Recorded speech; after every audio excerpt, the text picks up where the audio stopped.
जिले के जिला परिवहन विभाग में फर्जी वाहन रजिस्ट्रेशन घोटाले के बाद परमिट घोटाला होने की शंका बढ़ गई है। यहां बसों को जो परमिट जारी किए जा रहे हैं उसमें दूरी का झोलमाल कर पैसों को लेन देन कर साठगांठ की जा रही है, जिसमें न सिर्फ शासन को राजस्व का नुकसान हो रहा है बल्कि तय दूरी भी कम हो रही है।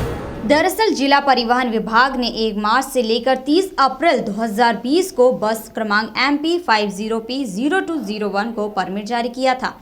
यह परमिट बीजाटोला से लेकर चांगो टोला वाया मंडला, मलाजखंड, मोहगांव, बेहर, खूरमंडी से बघोली था, जिसकी सिंगल दूरी 104 किलोमीटर दर्शाई गई थी और डबल दूरी 208 किलोमीटर तय की गई थी। लेकिन इसी बस को दोबारा जब 2021 में परमिट जारी किया गया तो इसकी दूरी आधी हो गई, जो न सिर्फ परिवहन विभाग की लापरवाही या एक बड़े घोटाले को दर्शाता है बल्कि इससे शासन को राजस्व का नुकसान भी हुआ है। ऐसे परमिट के और भी कई मामले उजागर हो सकते हैं।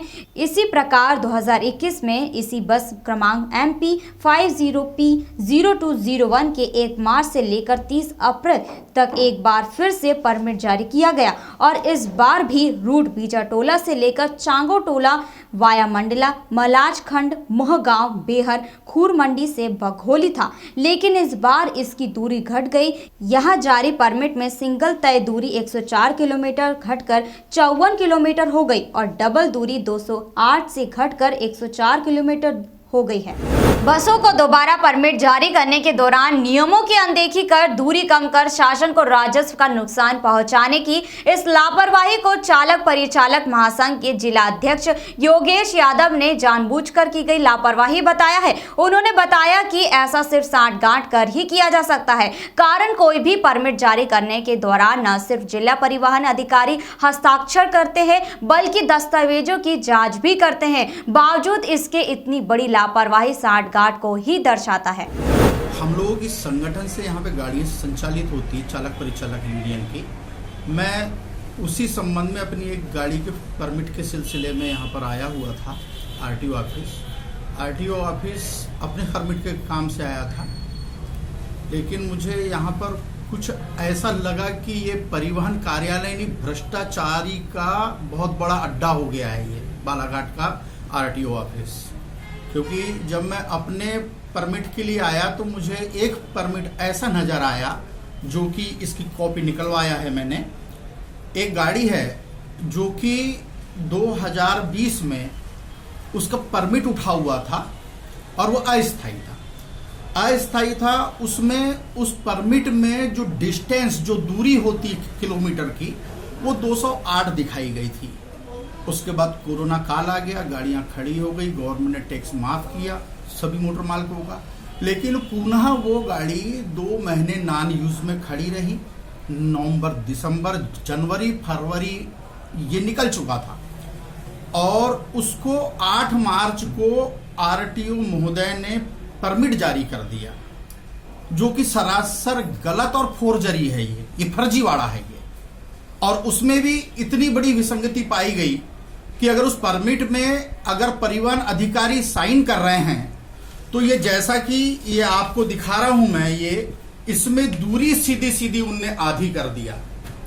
जो 2021 में जो परमिट उठा था उसमें दूरी देखिए आप लोग, एक फेरे का 104 है और 2 फेरे का 208 किलोमीटर। लेकिन ये 2021 में ये परमिट जो कि अवैध है, एक तो परमिट देने की नहीं बनती इनकी कि जब तक प्रकाशन नहीं होगा उस परमिट का तब तक ये जारी नहीं होगा। लेकिन उसके बावजूद साठगांठ करके इन्होंने परमिट जारी किया।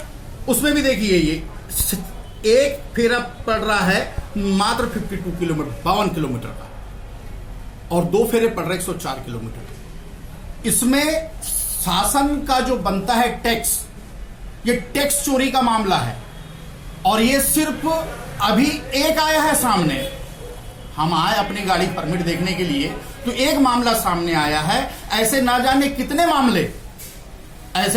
कितने मामले बालाघाट RTO ऑफिस में हो रहे हैं। जबकि जो परमिट जारी हुआ 8 तारीख को मेरे संज्ञान में है कि RTO साहब बालाघाट में थे ही नहीं।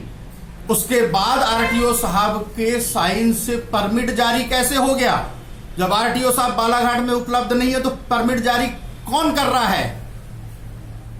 ये बहुत बड़ा भ्रष्टाचार है, बहुत बड़ा भ्रष्टाचार है ये। और अगर इसकी उच्च स्तरीय जांच की जाए तो ना जाने ऐसे कितने मामले और सामने आएंगे। इस मामले में आप आरटीओ साहब से बात करें? जी, इस मामले में अभी 2 दिन पहले ही मेरी बात हुई आरटीओ महोदय से, तो इससे पल्ला झाड़ रहे, कोई संतुष्टिपूर्ण जवाब नहीं दिया। और हमने आरटीओ महोदय से भी कहा कि भाई जब आपकी साइन हुई है, अगर जारी आपने किया है, तो ये आप उस डिस्टेंस पर नजर क्यों नहीं गई कि जो 208 किलोमीटर है वो 104 कैसे हो गया? जबकि आप जब हर परमिट जारी करता है, आपकी साइन हो रही है, तो नियम ये कहता है कि आपको सारा परमिट अपनी नजरों से देखना, पढ़ना, समझना चाहिए, उसके बाद में जारी करना चाहिए। इसका मतलब सीधे सीधे यह है कि आप भी इसमें लिप्त है कहीं ना कहीं। क्या दलालों के द्वारा कराया जाता है? जी, यहाँ पर जितने काम होते हैं आरटीओ के पूरे दलाल लोग ही करते हैं। कोई भी मोटर ओनर्स, कोई भी बाहर का आदमी अगर आया है, बिना दलालों के यहाँ पे कोई कार्य नहीं होते। तो आप क्या चाहते हैं शासन प्रशासन से? जी, मैं यही चाहता हूँ माननीय परिवहन मंत्री से कि वो इस मामले को अपने संज्ञान में लेकर इसकी उच्च स्तरीय जांच की जाए और जो बालाघाट परिवहन कार्यालय में जो फर्जीवाड़ा जो छाया हुआ है, उससे यहाँ के आम लोगों को निजात दी जाए। खबरों में बने रहने के लिए ग्रामीण भारत टीवी को सब्सक्राइब कीजिए और बेल आइकॉन दबाना ना भूलें।